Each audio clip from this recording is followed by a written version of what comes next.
18 horas. Notícias de Manaus, Amazonas, Brasil e do mundo. Agora na Mix. Muito boa noite para você sintonizado aqui em 100,7. Já começo agradecendo a sua companhia. Estamos juntos a partir de agora até às 7 da noite aqui no 18 horas. 18 horas. E você sabe que deve participar com a gente do programa pelo WhatsApp 994887592. Manda um áudio, a sua mensagem de texto. A gente quer saber o que você pensa a respeito dos assuntos que a gente aborda aqui no 18 horas. E está valendo também a sua participação para você que nos acompanha ao vivo pelo YouTube. Manda a sua mensagem de texto. 18 horas. Vamos aos destaques de hoje. Material escolar fica mais caro em 2025. A arrecadação de impostos no Amazonas bate recorde. Foram 44,68 bilhões de reais. E vamos acompanhar o começo das comemorações do Réveillon pela cidade. 18 horas.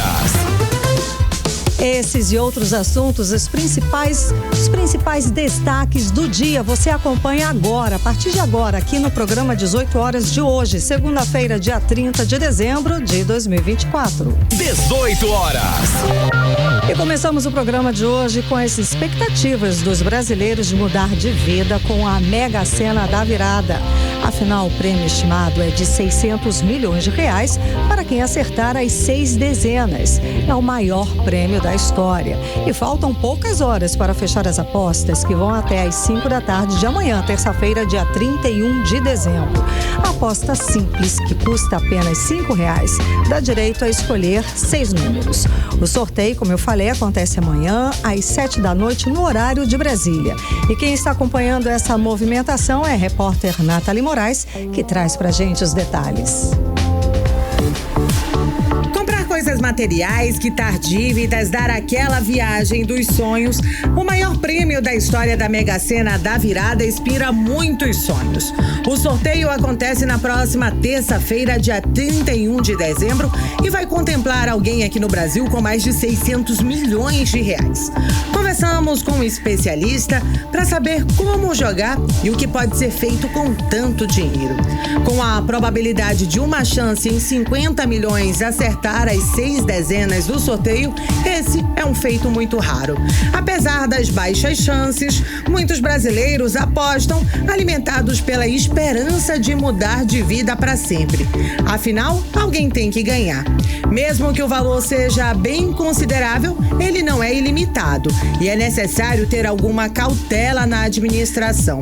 O economista Ricardo Valério traz um cenário de uma pessoa que, sem realizar a aplicação correta do prêmio, e decide gastar R$1,5 milhão de reais por mês. Nessa hipótese, o ganhador acabaria com seu prêmio em 33 anos. Já com um gasto de 5 milhões mensais, o valor duraria na mão do sortudo apenas 10 anos. Mansões, carros de luxo e outros artigos de luxo têm um custo de manutenção muito elevados. Mas, para o especialista, o melhor mesmo é investir, como afirma o economista Ricardo Valério. Ainda que aplicasse na poupança, a pior das aplicações, nós teríamos ainda um rendimento mensal de 1,4 milhões somente no primeiro mês. Para quem for para o Tesouro Selic, o rendimento já aumenta para quase 2 milhões somente no primeiro mês e assim sucessivamente. Ainda poderíamos comprar 250 apartamentos de 800 mil reais e ficar vivendo de renda. Os principais erros financeiros cometidos pelos ganhadores de prêmios são compras impulsivas, sem planejamento e empréstimo constante para amigos e familiares. Para fazer investimentos informados, é essencial ter consciência financeira, conhecer o seu perfil e a pessoa responsável pelo planejamento da sua vida. Isso envolve considerar os objetivos e também todo o planejamento. A aposta simples na Mega Sena está custando R$5, mas os apostadores que ainda não estão participando podem escolher até 20 números em uma cartela. Neste caso, é necessário desembolsar R$193.800 R$600. Além das apostas de cartela única, é possível fazer aquele famoso bolão. Muita gente nas empresas já estão apostando. O valor mínimo de uma cota é de R$20 por pessoa. Pode haver até 38.760 apostas em um bolão com 100 cotas, que custa nada mais, nada menos que R$193.800. E você, Karine, aí no estúdio, já apostou na Mega da Virada? Conta pra gente. Nathalie Moraes para o 18 horas. Você está ouvindo 18 horas.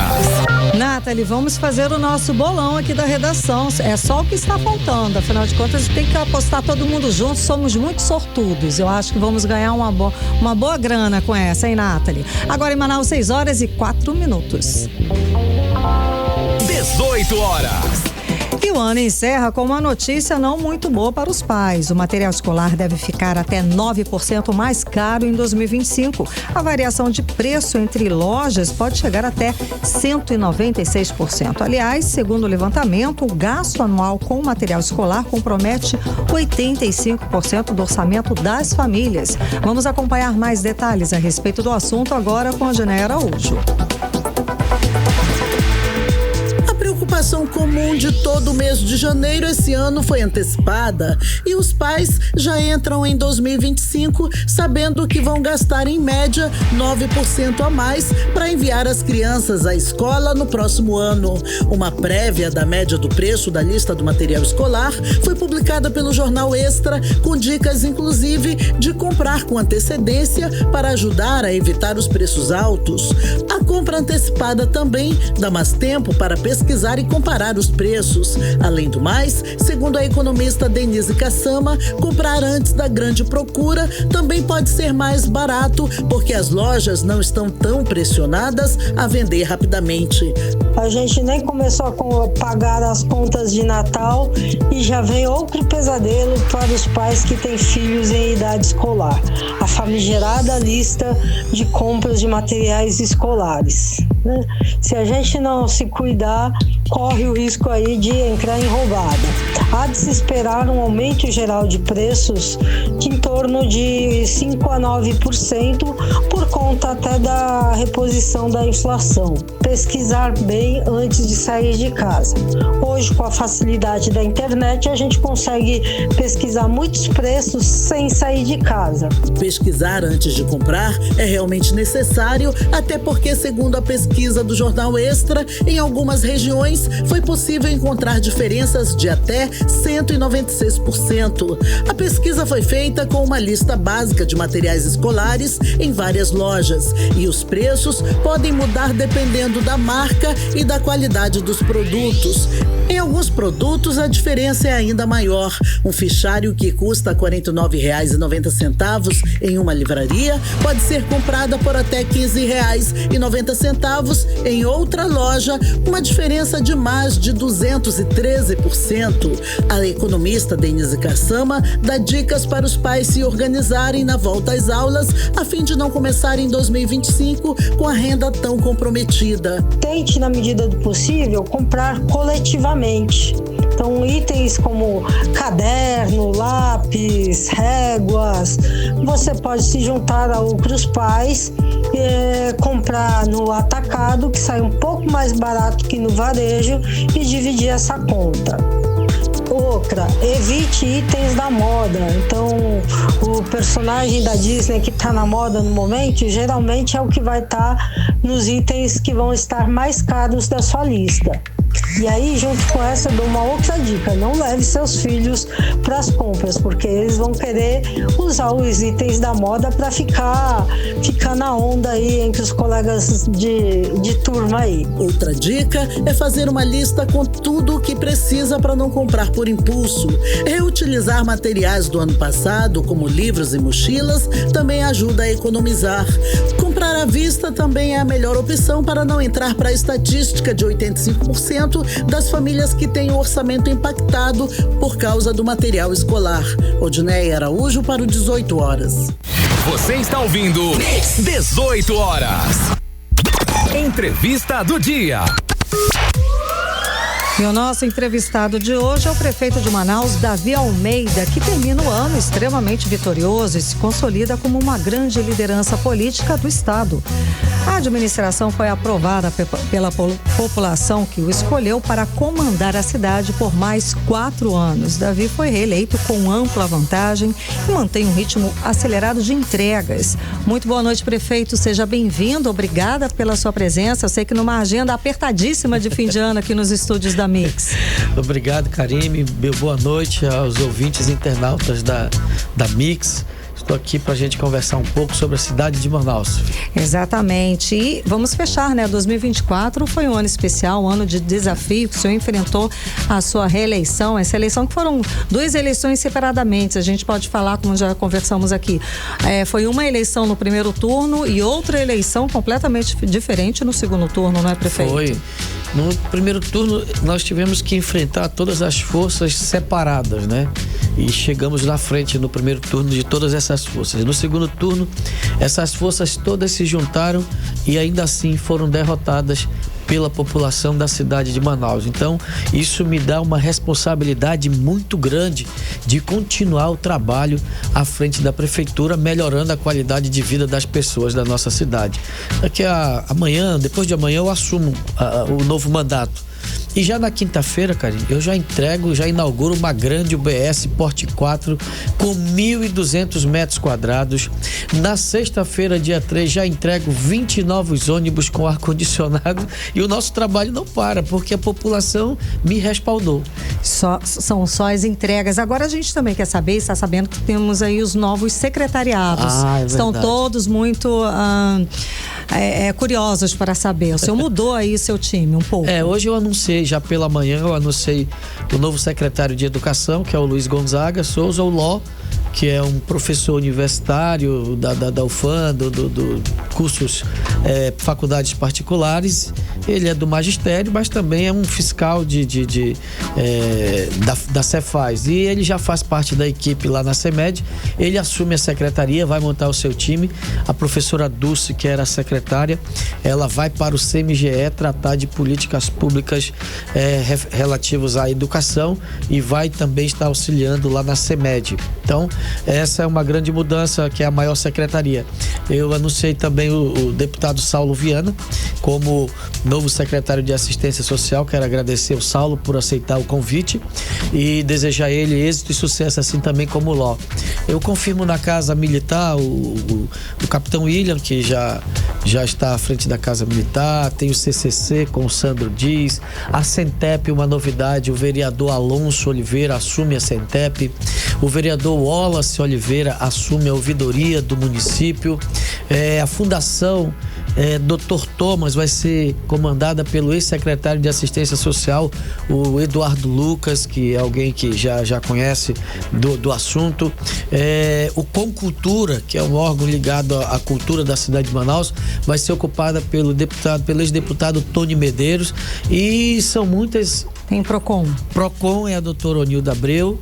Ela já ocupa, ela retorna, né? E amanhã eu divulgo mais 2 secretarias que estão pendentes e Manaus falta ainda Cult, conversa. tem alguma certeza? A Manaus Cult permanece o Gender Lobato, certo, né? Ele já está à frente da secretaria e faltam aí 2 secretarias que nós vamos tratar ainda hoje e amanhã. Até amanhã, meio-dia, elas estarão já definidas e eu passo para vocês aqui da Mix para vocês fazerem a divulgação. Por favor. Agora, ainda falando de encerramento de 2024, quais são os destaques, o que o senhor destacaria de feitos para a entrega do seu primeiro mandato para a população?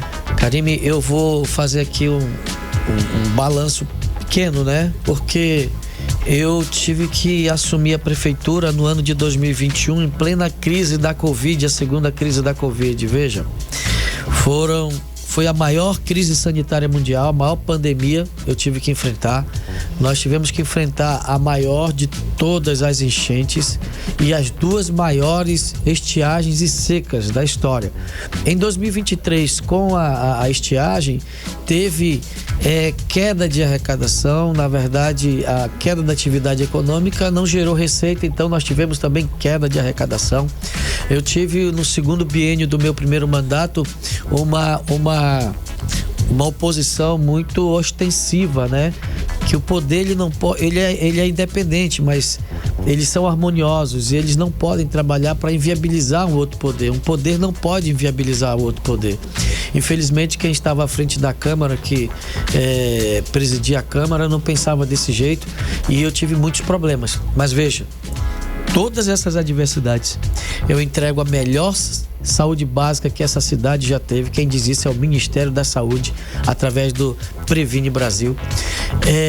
Eu entrego a melhor educação que Manaus já teve. Eu saio do 13º para o 5º lugar nas séries finais e do 13º para o 6º lugar nas séries iniciais. Nós fizemos a renovação da frota de ônibus. Eu fui o prefeito que mais criou vagas em creches na história do município. 16 anos, 4 mandatos de prefeitos criaram 5.100 vagas. Em 4 anos eu criei 5.300. Hoje nós temos 10.400 vagas em creches na cidade de Manaus.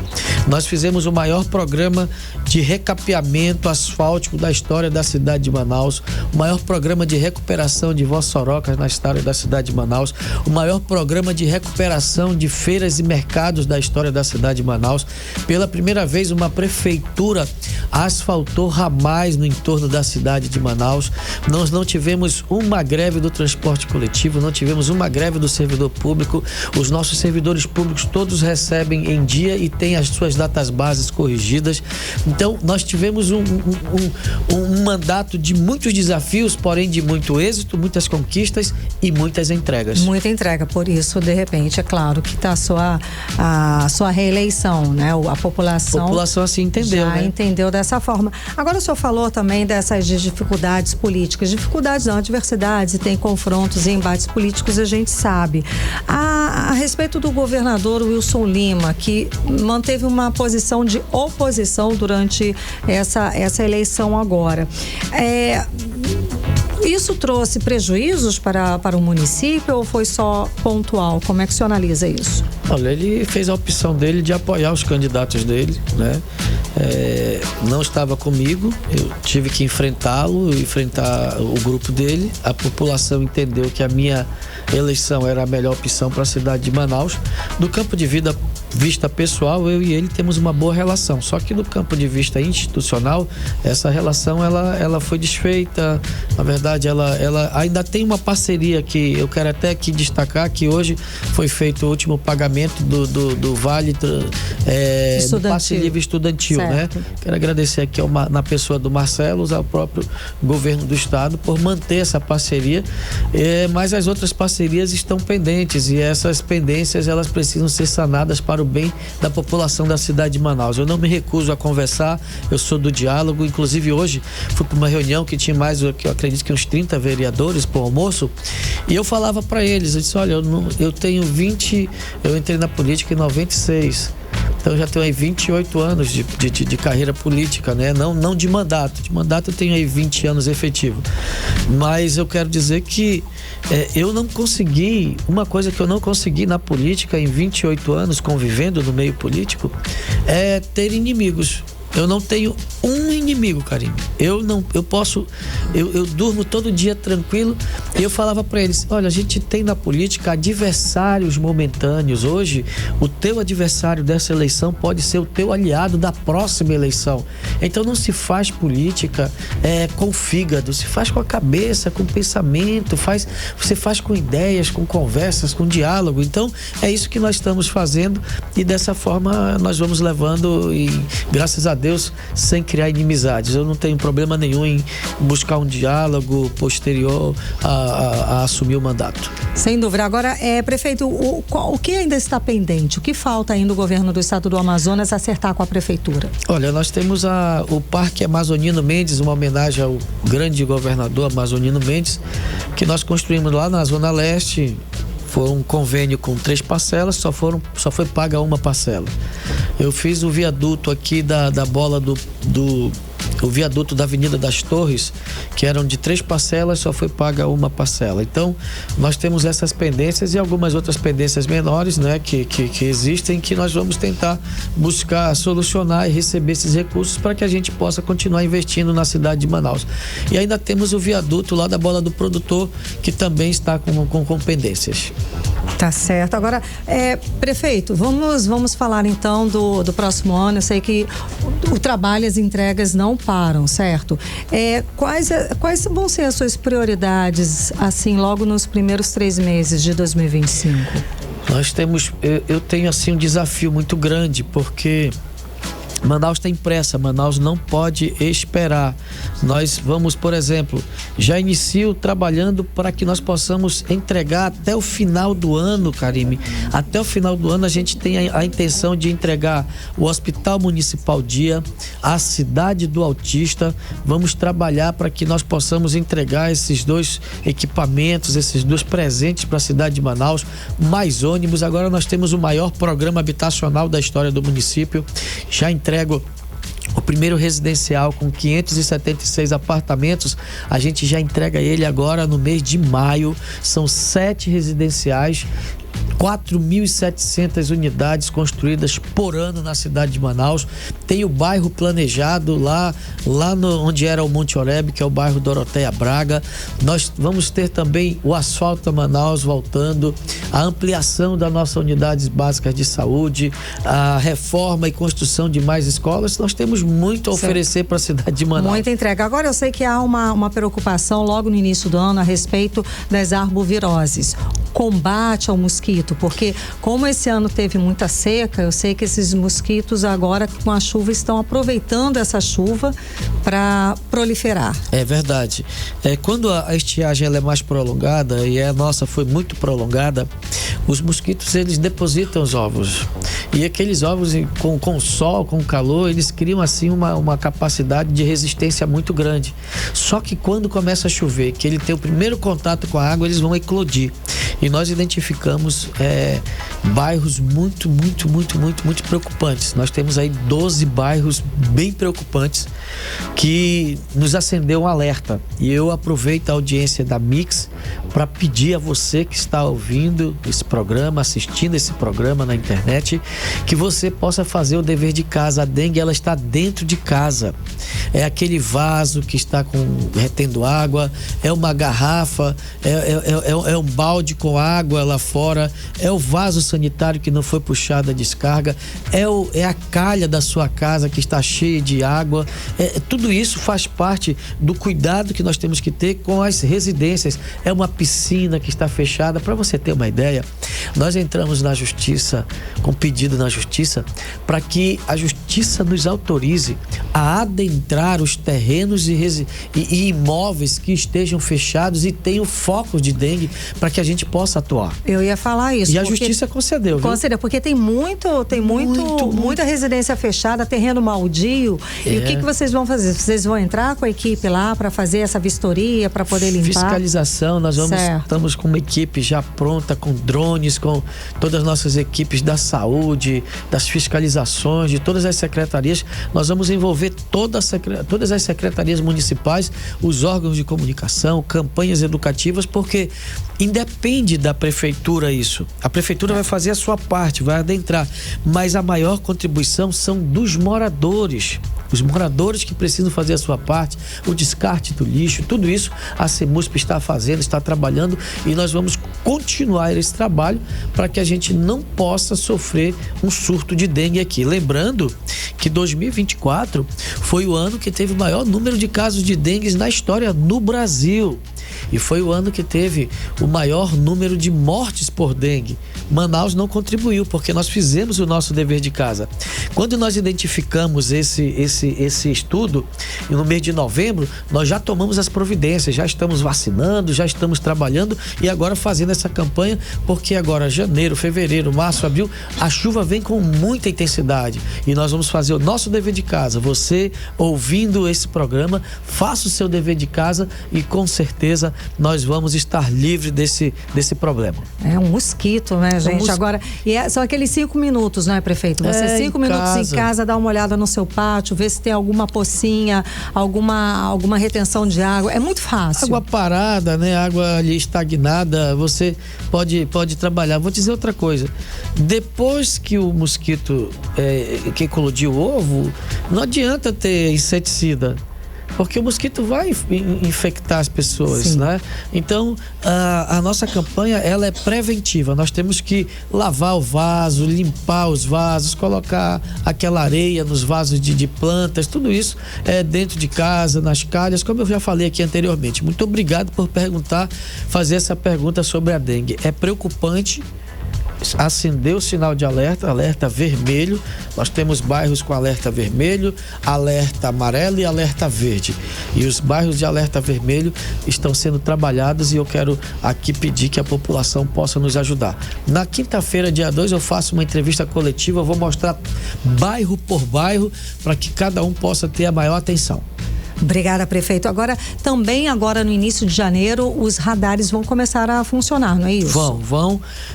Houve um crescimento muito grande dos índices de acidente, inclusive em alta velocidade. As nossas pistas de alta velocidade, a Torquato, a Avenida das Torres, a Grande Circular, a própria Avenida do Turismo e agora a Coronel Teixeira, que foi totalmente recapeada. Essas avenidas, elas têm sofrido muito com acidentes. E nós vamos colocar os radares ali, alguns já estão instalados, mas foram de forma educativa, 5 meses, e agora nós vamos começar a cobrança das multas através das infrações que forem cometidas. Então, nessas 5 pistas que eu falei, nessas 5 rodovias, nós vamos estar instalando os radares de velocidade. Exatamente, para poder diminuir a incidência de acidentes. Tá certo, prefeito. Vamos lá. Agora, o senhor vem contando com o apoio de praticamente toda a bancada do Amazonas, que está direcionando para Manaus um grande volume de recursos para investimentos para 2025. Quais as expectativas, além daquela reunião com o presidente Lula e a bancada do Amazonas em Brasília, que o presidente Lula aproveitou essa reunião com o senhor para dizer que a BR-319 ia sair, né? Palavras do próprio presidente.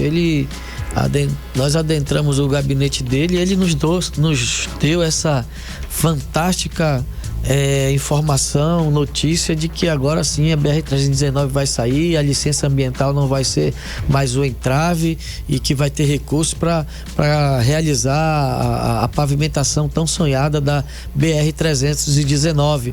Os senadores Eduardo, Omar, o próprio senador Plínio também tem me ajudado com emendas, os deputados federais Sidney, Átila, Silas, Saulo, tô lembrando aqui, acho que o Adail, todos esses deputados federais, Pauderney, eles ajudaram a cidade de Manaus. Eu quero aqui agradecê-los nesses últimos 4 anos a ajuda, e Manaus continua de braços abertos para receber os recursos de emendas parlamentares. Bom, e com tudo isso, a relação com o presidente Lula, é claro, continua muito bem.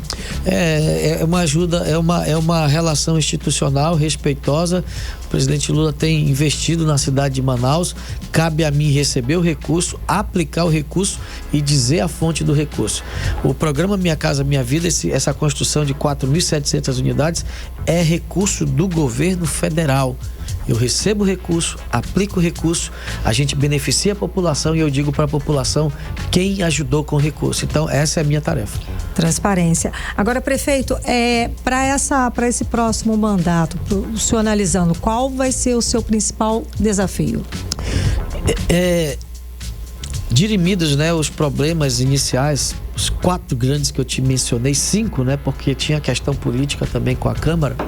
Eu acredito que agora com dias melhores, sem a pandemia, ventos mais calmos, né? Sem pandemia, sem enchentes, sem estiagem, sem queda de arrecadação, sem um poder hostil para inviabilizar o outro, eu acredito que nós vamos melhorar ainda mais. Eu quero sair do 5º lugar para o 1º lugar na educação, eu quero continuar a renovação da frota de ônibus, eu quero ampliar o número de vagas em creches, nós queremos entregar o maior programa habitacional da história do município, continuar recapeando e recuperando ruas. nós vamos continuar recuperando feiras e mercados, vamos continuar os grandes eventos, a cultura. Hoje tem Réveillon Gospel. Pronto. Tudo isso faz parte. Exato. Agora eu achei audacioso e interessante o seu projeto para a saúde, que extrapola um pouco da competência da municipal, não é prefeito? Conta mais pra gente. Olha, você que está me ouvindo, as competências são federal, estadual e municipal. Cabe ao município a saúde básica, a atenção primária, as UBSs. E o município também tem uma maternidade de média complexidade, que é a Moura Tapajós. Então, cabe ao município a prevenção através da saúde básica. Isso, nós saímos de 47%, Karine, quando eu assumi, para 90% de cobertura na cidade de Manaus. Foi o maior salto da história da cidade em ofertas de serviços de saúde básica. Então, nossa intenção é manter os bons serviços. Eu acredito que 20 UBSs para entregar ainda em 2025, UBSs totalmente reformadas, construídas, ampliadas, que é a mudança da concepção da saúde básica em Manaus. Então, nós temos muito a fazer e agora nós vamos para o Hospital Dia. Isso que eu queria saber. Que é média complexidade. Conta sobre esse hospital. O Hospital Dia, como nós estruturamos a saúde básica, agora eu posso ir para a média complexidade. A média complexidade, os hospitais, é de responsabilidade do governo do estado. Só que existe um número muito grande de pacientes em filas de espera, de consulta, de cirurgias eletivas, né? E nós vamos construir um hospital dia com 100 leitos, acho que é 100 leitos, para que nós possamos fazer essas cirurgias eletivas e zerar essas cirurgias. Com isso, a gente dá mais condição para o estado para atender a média e a alta complexidade. Então, nós vamos avançar na média complexidade com a construção de um hospital, primeiro hospital municipal da cidade de Manaus. E tem nome já? O hospital municipal? Ainda não. Mas vai ter. Eu ainda vou homenagear alguém. Vai fazer uma boa homenagem. Prefeito, vamos lá. Agora não tem como não perguntar. Afinal de contas, a gente sai de uma eleição já pensando na próxima. E a próxima é a próxima para governo e presidente. Prefeito, eu ainda nem assumi meu próximo mandato. Mas não tem como, porque já o seu mandato foi muito bem avaliado pela população. É uma possibilidade, nem que não seja para 2026, mas mais adiante, o governo do estado do Amazonas? Olha, eu posso dizer o seguinte, eu já fui governador do Amazonas, 2 vezes agora prefeito de Manaus, tenho servido a minha cidade, ao meu estado, e eu tenho um compromisso com Manaus por mais 4 anos. Em 2026 eu vou participar apoiando candidaturas que certamente serão vitoriosas. Nós não podemos entregar ou deixar o governo do estado na mão de pessoas que não têm um compromisso com o nosso estado, o nosso desenvolvimento. Então, eu tenho uma parceria com o senador Omar, com o senador Eduardo Braga, e tenho certeza que nós estaremos juntos em 2026 para o bem do estado do Amazonas. Agora, eu não como candidato, eu estarei como apoiador. Certo, mas a próxima é a próxima. Daí sim, não, tem interesse. É óbvio, eu tenho interesse. Cumprindo meu mandato de prefeito, eu tenho total interesse lá para 2030, quem sabe, sair candidato a governador. Isso é o curso natural. É natural, não é? Tá certo. Agora, prefeito, para encerrar, o senhor pode deixar uma mensagem para o nosso cidadão, para a população que escuta? Posso sim. Primeiro, convido você aí agora, daqui a pouquinho, já começou lá na Ponta Negra pro Réveillon Gospel. Pastor Fernandinho, Pastor Marcos Salles, atrações nacionais e atrações locais. Amanhã nós temos o Réveillon da cidade lá na Ponta Negra com Pablo do Arrocha, Kevin Cris e Banda Magníficos. Temos também a atração do Pablo na Zona Leste, ali na Alphaville, Magníficos no Educandos. Então, essa é a programação da virada do ano na Prefeitura de Manaus. Colho a oportunidade para desejar a você, ouvinte da Mix, muita saúde, muito êxito, muito sucesso, muitas conquistas e realizações. Que Deus abençoe as famílias manauaras, que abençoe aos ouvintes da Mix FM, aos internautas, e que 2025 seja um ano tão vitorioso, tão bom quanto 2024. Maravilha, um feliz ano novo, prefeito. Muitíssimo obrigada pela sua presença aqui nos estúdios da Mix, conversando com a gente aqui no 18 horas. Muito obrigado, um feliz ano novo, que Deus abençoe a toda a Mix. A todos nós, muito obrigada, prefeito, boa noite. 18 horas. Agora em Manaus, 6 horas e 33 minutos, e vai ter alteração no trânsito de Manaus para as festas de Réveillon, que acontecem em vários pontos da cidade. Como o prefeito acabou de falar, já começou hoje às 5 da tarde lá na Ponta Negra, com o Réveillon Gospel. Bom, o Departamento Estadual de Trânsito do Amazonas montou, claro, um esquema especial para ajudar os motoristas nesse período. E quem explica pra gente é Rodrigo Soares. Um esquema de interdição das principais ruas no entorno do Largo de São Sebastião foi criado pelo Detran Amazonas para a segunda edição do Réveillon do Largo. De acordo com o diretor-presidente do Detran Amazonas, Wendel Valgan, as interdições irão seguir os mesmos padrões realizados em 2023. Uma força-tarefa foi montada pelas forças de segurança para resguardar vidas. Iremos repetir os mesmos pontos de bloqueio e faremos pequenas adequações para a virada do ano de 2024 para 2025.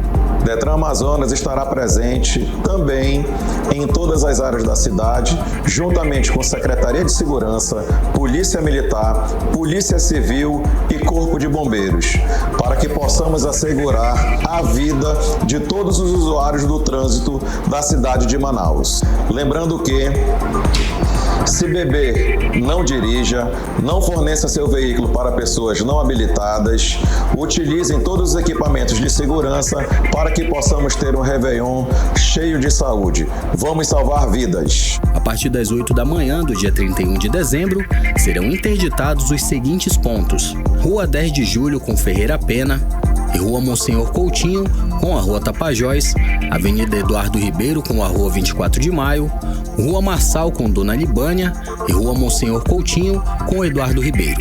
Ainda no dia 31, às 15h30, também haverá a interdição da Rua Tapajós com a Avenida Leonardo Malcher, com acesso apenas local. Lembrando que esses pontos de interdição são apenas para veículos, ou seja, pedestres poderão transitar normalmente. O Réveillon do Largo 2025 terá um show pirotécnico de 10 minutos para marcar a virada do ano. A segunda edição do evento, realizada no centro de Manaus, nesse dia 31 de dezembro, promete 12 horas de festa com uma mistura de ritmos. A entrada é gratuita. Rodrigo Soares para o 18 horas. Você está ouvindo 18 horas. Agora em Manaus, 6 horas e 35 minutos, e começou aí pouco, lá na Praia da Ponta Negra, as comemorações de fim de ano com o Réveillon Gospel, como nós falamos aqui antes. Uma noite dedicada à fé e à espiritualidade. A repórter Nathalie Moraes tem mais informações pra gente, conversa agora ao vivo aqui no 18 horas. Boa noite, Nathalie. Então, quais são os destaques dessa noite lá na Ponta Negra? Muito boa noite pra você, Karime. Boa noite aos nossos ouvintes do programa 18 horas. Então, Karime, os portões lá na Ponta Negra abriram agora há pouco, né? Por volta das 6 da tarde, com o DJ Andrade e a banda Atrium, que já está no palco, animando, né, toda a população gospel manauara que foi até a praia da Ponta Negra para conferir aí a segunda edição do Réveillon Gospel, que reúne grandes atrações nacionais e locais. Entre os destaques, a gente pode destacar aí o Marcos Salles e também o pastor e também cantor Fernandinho, dois dos maiores nomes da música cristã, da música gospel, que vão fazer aí uma apresentação cheia de espiritualidade, celebração e positividade para a chegada do ano de 2025. Essa foi uma festa, Karime, organizada com uma mega força-tarefa, né, que inclui todos os órgãos municipais, com o apoio da Polícia Militar, as câmaras de monitoramento, que devem ajudar também a reforçar a segurança, mas com certeza é uma festa bastante democrática. A gente conversou com o Clemilton Pinto, ele que é diretor de eventos da Manaus CUT, e ele falou um pouco mais sobre essa festa que, Karime, é gratuita, viu? Vamos conferir. evangélicos, os cristãos, que é um projeto da gestão Davi Almeida, que é o Réveillon Gospel, que já pelo 3º ano acontece todo dia 30 de dezembro. Então hoje vamos estar recebendo aí, para receber essas grandes atrações nacionais, são duas, que é o Fernandinho e o Marcos Salles, além da banda Atrium, a Isabelle, que está passando o som nesse exato momento, é a nossa querida Isabelle, que é ex-The Voice. E também teremos Felipe Neto, que vai estar se apresentando aqui. 18 horas. Karime, ouvintes, a gente ouviu aí a fala do Clemilton Pinto, diretor de eventos da Manaus Cult. Se você está nos ouvindo agora e pretende ainda ir participar do Réveillon Gospel, corre que ainda dá tempo. Daqui a pouquinho, às 7 da noite, a Isabelle Ribeiro sobe ao palco. Às 7h50 da noite, tem o cantor Marcos Salles. Às 9h30 da noite, Felipe Neto. E encerrando a noite com um grande show do cantor e também pastor Fernandinho. O Réveillon Manaus 2025 promete ser mais do que uma celebração, né? Vai ser um momento de fé, um momento de espiritualidade para todo mundo, um momento democrático, né, Karime? Sem dúvida. Gente começa com o Réveillon Gospel, amanhã tem mais festa e a gente, é claro, vai continuar acompanhando para trazer todos os detalhes para os nossos ouvintes. Tá ótimo. Nathalie Moraes, obrigada pelas informações. Boa noite. Boa noite. 18 horas. Economia. E a arrecadação de impostos no Amazonas bateu recorde esse ano. Foram um total de 44,6 bilhões de reais arrecadados. Isso representa um aumento de mais de 18% em relação ao ano passado. O dado faz parte do Impostômetro, painel da Associação Comercial de São Paulo, que também revelou que no Brasil a arrecadação foi recorde. O repórter André Meirelles tem mais informações e conversa ao vivo agora com a gente do 18 horas. Boa noite, André. Então, esse crescimento é resultado do crescimento da economia, mais empregos, enfim, inflação, ajustes tributários. Explica esse economês pra gente, André. Boa noite. Muito boa noite, Karime. Boa noite aos ouvintes e também quem está ligado com a gente no YouTube. Olha, isso é de acordo, Karime, com a Associação Comercial de São Paulo, que confirmou que esse resultado é atribuído a uma combinação de fatores, que é maior atividade econômica, elevação da renda e geração de empregos, além também de impactos com a inflação e, claro, ajustes tributários recentes. E que também essa elevação das alíquotas do ICMS, que é o Imposto sobre Circulação de Mercadorias e Serviços, em diversos estados, foi uma medida estratégica para aumentar a participação na arrecadação futura do IBS, que é o Imposto sobre Bens e Serviços, né? Para quem não sabe, o IBS ele que vai substituir o ICMS e outros tributos aí na área da reforma tributária, que está trazendo aí novas regras para essa partilha dos recursos, né? E os economistas confirmam essas informações, né, da Associação Comercial de São Paulo sobre todas essas arrecadações dos impostos, que aí faz parte da economia, faz parte de produção. Inclusive, eu conversei agora há pouco, né, agora à tarde, com o economista Mourão Júnior, ele que associa esse crescimento de arrecadação e produção à geração de empregos. Ele também comenta sobre esse aumento, né, dos impostos que aconteceu aí depois da pandemia e que fazendo toda essa junção trouxe aí esse recorde para este ano. Vamos acompanhar. A economia ela está aquecida, né, com mais produção, mais geração de emprego, né. Provavelmente vamos ter um PIB em torno de uns 2,5% a 3%, né, no final agora de 2024, né, mais fatores que ocorreram principalmente depois da pandemia, como foi o aumento dos impostos estaduais, né, e também, né, a volta da tributação sobre o combustível, né. Isso tudo causou também, né, esse aumento, colocamos assim, né, dos impostos. 18 horas. Tá aí, Karime. Mourão Júnior, que é economista, também comentou sobre a reforma tributária, como ela vai afetar a vida dos brasileiros nessa arrecadação dos impostos. Vamos continuar acompanhando. vamos deixar de ter, né, vários impostos para ter somente 2, que vai ser o IVA, e isso vai, né, organizar muito, né, quando a gente coloca na questão tributária, né? E definir, né, e saber também, principalmente nós consumidores, o que nós estamos pagando, né? Que eu acho que esse é um dos principais pontos, né, que vem nessa questão da reforma tributária. 18 horas. Tá, então, Karime, ouvintes, a gente conferiu a fala do economista Mourão Júnior. Vamos também conferir e acompanhar a fala do Marcelo Pereira, que é economista da Suframa. Agora há pouco também eu entrei em contato com ele, a gente conversou. Ele fala aí do crescimento de 3,65% da indústria e o faturamento que vai fechar o ano de 2024 com mais de 2 bilhões de reais do polo industrial de Manaus. Houve um crescimento da indústria neste ano, que está em torno de 3,6%, e o resultado disso é o próprio polo industrial de Manaus, que demonstra que vai fechar o ano superando um faturamento de 200 bi, né? E a inflação dentro da meta por volta de 4,71, quando o próprio mercado já acena uma taxa próximo dos 5 e a inflação permanece abaixo dos 4,71. Claro, há outros fatores forçam os preços para cima também, mas há sim uma elevação de emprego, uma maior circulação de renda, uma maior disponibilidade de crédito e esperamos que nos próximos anos essa boa reação do mercado permaneça. 18 horas.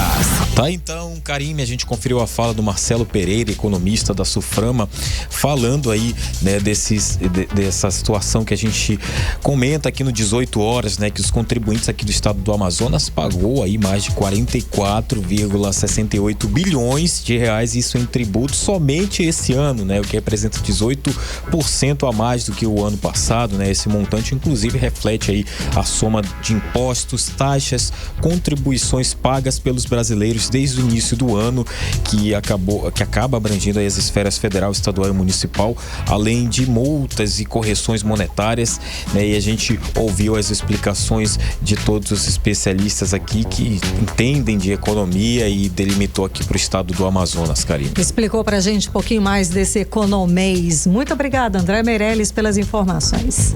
18 horas. Previsão do tempo.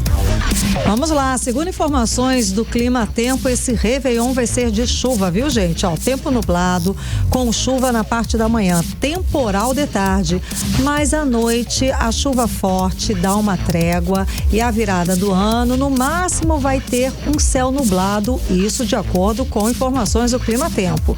A mínima prevista 25 graus, a máxima não deve passar dos 30 graus, as chances de chuva são de 83% e a umidade relativa do ar fica entre 74% e 97%.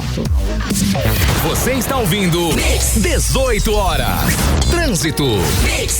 Vamos agora com as informações do trânsito aqui nas principais vias da cidade e eu aqui, meu celular apagou e eu tô aqui procurando onde é que está. Achei, tá aqui.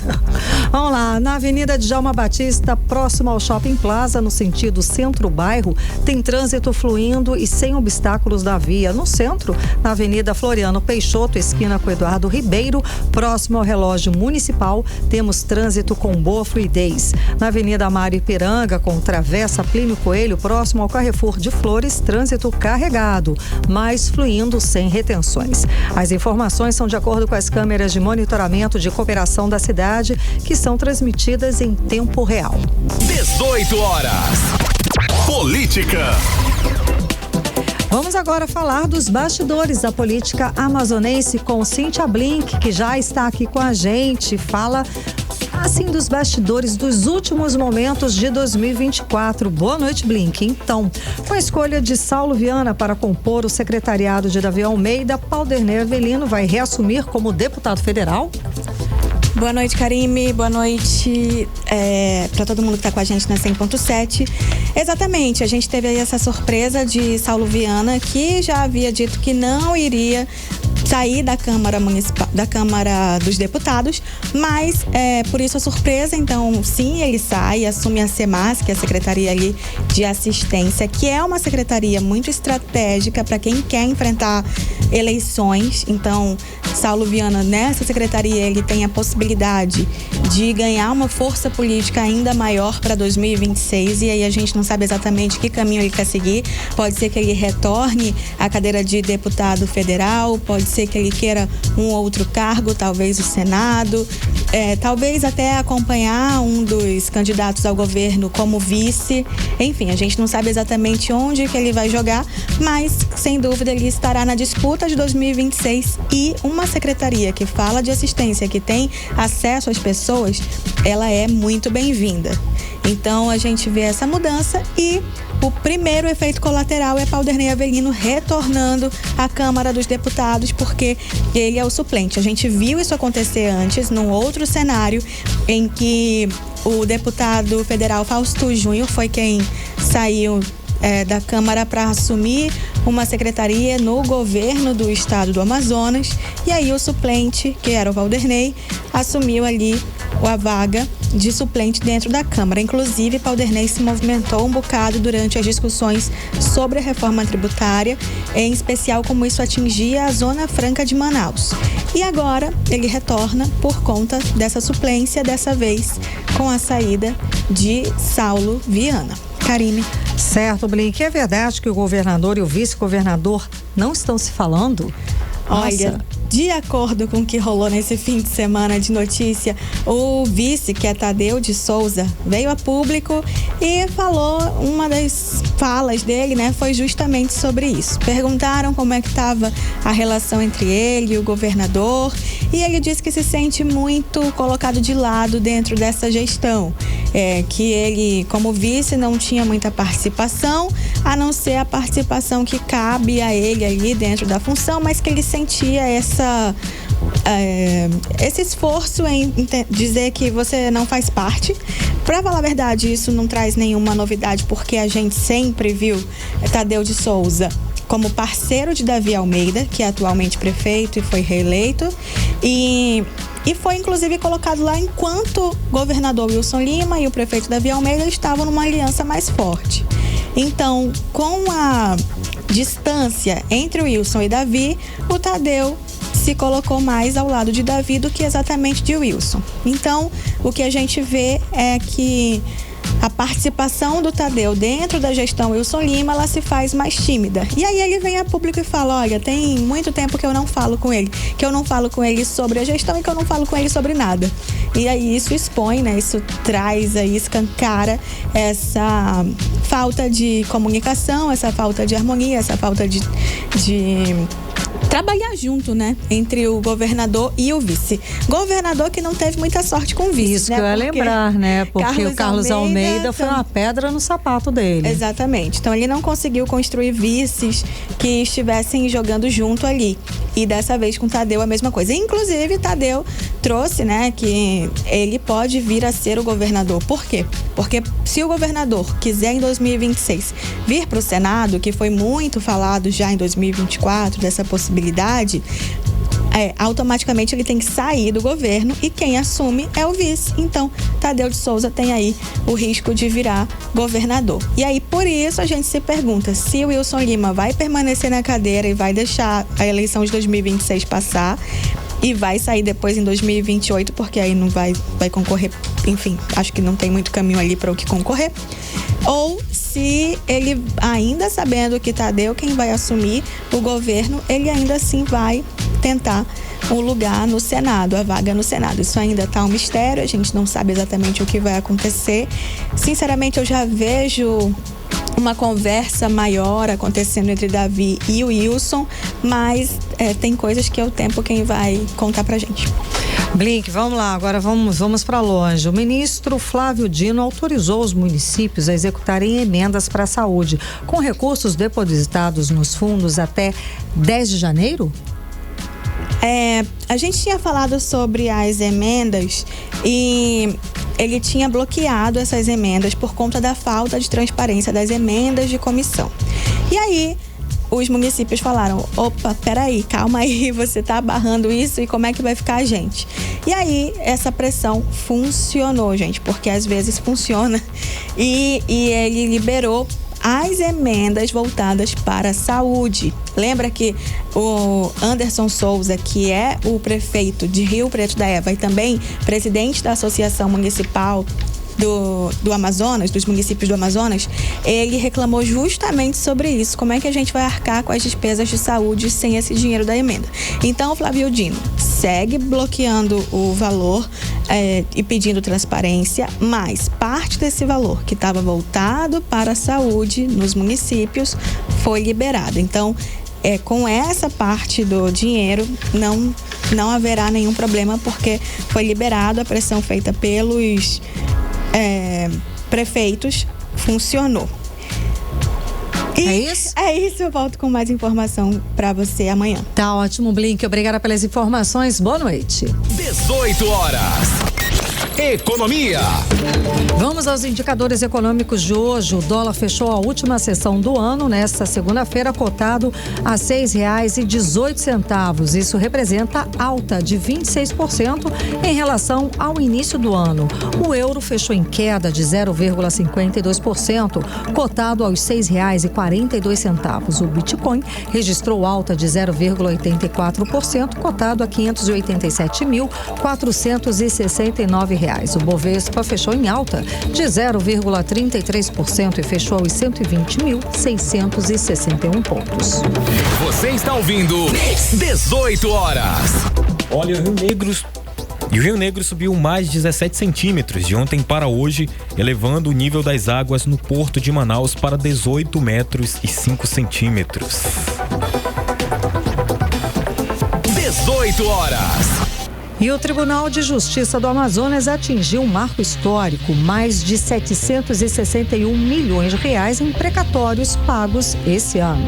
Nesse recorde, os credores finalmente devem receber os valores a que têm direito, um alívio para muitos que aguardavam esse recurso há anos.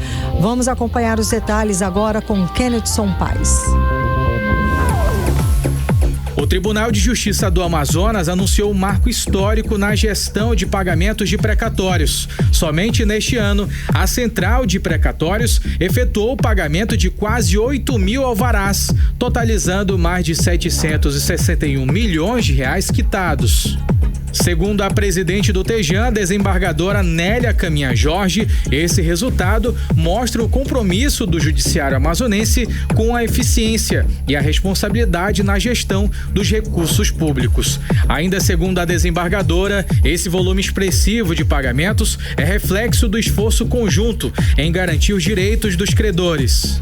O juiz Igor Campagnoli, da Central de Precatórios, destacou o trabalho de análise e processamento das demandas contínua, com foco na regularidade e na agilidade dos pagamentos, o que garante aos credores que recebam os valores a que têm direito. Mas você sabe o que são precatórios? Segundo o Conselho Nacional de Justiça, eles são requisições de pagamentos feitas pelo Judiciário a municípios, estados ou União, após uma decisão judicial definitiva. Podem ser de natureza alimentar, como salários e aposentadorias, ou não alimentar, como tributos e desapropriações. Kennethson Paes para o 18 horas. Você está ouvindo 18 horas. Agora em Manaus, 6 horas e 55 minutos. Vamos conferir uma mensagem que a gente recebeu pelo WhatsApp. Vamos lá, vamos conferir. Boa noite, 18 horas, Rádio Mix Manaus, Félix aqui. Passando aí para desejar aquele feliz ano novo para vocês. Parceria aqui todo dia no trânsito, voltando para casa, e as informações 100% originais, como a gente brinca, né? Dá um alô aí pro nosso prefeito, que ao meu ver tem feito um bom trabalho sim com a nossa cidade, e que Deus dê sabedoria para ele, para estar conduzindo a nossa cidade e melhorando a nossa qualidade de vida. Valeu! 18 horas. Leo, aí a gente acompanhou a mensagem do Andrés Félix. Ele mandou a mensagem de áudio pra gente. Você também pode participar do 18 horas. É só mandar o seu áudio, a sua mensagem pelo 994-887592. 18 horas. Vamos agora voltar a conversar com o repórter André Meirelles. Ele que tem um levantamento a respeito de polícia, não é, André? Vamos atualizar agora o caso do casal acusado de matar e carbonizar os corpos do vigilante Emanuel de Jesus dos Santos Júnior, de 23 anos, e o segurança de bar Bruno França Cândido, de 30, no município de Iranduba, na região metropolitana de Manaus. André Meirelles, conta pra gente as atualizações do caso. Boa noite mais uma vez, Karine, equipe, boa noite aos ouvintes. Olha, o casal aí é o Felipe Carlos Bezerra, né, e Caroline Duarte da Silva, né, ambos de 30 anos, já estão presos aí, foram presos ali pelos policiais civis da Delegacia Interativa da Polícia Civil ali do município, e foi assim que eles foram chamados, assassinos frios e que em nenhum momento demonstraram sinal de arrependimento ou remorso. O próprio delegado Raul Neto, que classificou o casal, que, né, foram presos e nessa segunda-feira apresentados aí na Delegacia Geral aqui do Amazonas, em Manaus, né? Eles quartejaram as vítimas, queimaram os corpos e jogaram os restos mortais em o lixo. Então houve desdobramento dessa história. Hoje foi feita então essa coletiva de imprensa aí para falou todos os detalhes de como aconteceu esse crime. Claro, o mais importante, aconteceu a prisão de todos os envolvidos ali nesse crime, né, que foi planejado e, segundo aí a Polícia Civil, executado pelo casal, né. As vítimas estavam ali sem receber salário há aproximadamente 4 meses e por isso estavam cobrando a dívida de de Felipe, né. Então a gente vai acompanhar agora a fala do delegado Raul Neto. Serviços supostamente prestados, né? Era um grupo voltado para a prática de crimes estelionatos e a vítima estava cobrando o autor Felipe de pagamentos que ele devia realizado, né? Eles alugaram um sítio, o Felipe atuava como chefe de segurança desse sítio. No decorrer houve um desentendimento. 18 horas. Tá, então, Karime, né, a gente conferiu a fala aí do delegado Raul Neto, trazendo essas informações, esses detalhes aí da prisão desse casal aí, né, que aconteceu esse crime, né, um crime bárbaro aqui que chocou todos aqui do estado do Amazonas. Obrigada pelas informações, André Meirelles. 18 horas. Vamos agora conferir outros destaques do dia. Estados Unidos anuncia quase 6 bilhões de dólares em ajuda militar e orçamentária para a Ucrânia. China condena 2 adolescentes à prisão perpétua por assassinato de colegas de classe. Ex-presidente americano Jimmy Carter morre aos 100 anos. Carter foi Nobel da Paz em 2002. Na Tailândia, 3 turistas coreanos são suspeitos de envolvimento no incêndio que matou uma brasileira e outras 2 pessoas. 18 horas. Vamos agora direto para o editorial 18 horas. Editorial 18 horas. O brasileiro continua pagando muito imposto e esse ano voltou a bater recorde. De acordo com o impostômetro da Associação Comercial de São Paulo, a marca inédita foi de 3,6 trilhões de reais no país. O montante é a soma de impostos, taxas e contribuições pagos pelos brasileiros desde o início do ano. E abrange as esferas federal, estadual e municipal, além de multas e correções monetárias. O valor representa um crescimento de 18,4% em relação aos 3,04 trilhões de reais registrados no mesmo período de 2023. No Amazonas não foi diferente. A arrecadação de tributos federais, estaduais e municipais no estado bateu recorde e chegou a 44,6 bilhões de reais de 1º de janeiro até hoje. Foram 6,8 bilhões a mais do que os 37,7 bilhões arrecadados em 2023, um crescimento de 18,23%. Os números mostram que o contribuinte merece melhores serviços públicos em todas as esferas de governo. Afinal, é bom lembrar sempre que é o cidadão que, em última instância, paga por todos os serviços públicos, incluindo os salários dos servidores e dos governantes, que precisam melhorar a gestão e fazer com que a carga tributária no Brasil caia para níveis mais aceitáveis para os trabalhadores, empreendedores e investidores. 18 horas. E o 18 horas de hoje fica por aqui. Já agradeço a sua companhia. Até amanhã. Um beijo. Você ouviu 18 horas. As notícias do Brasil e do mundo. De volta amanhã. Mix.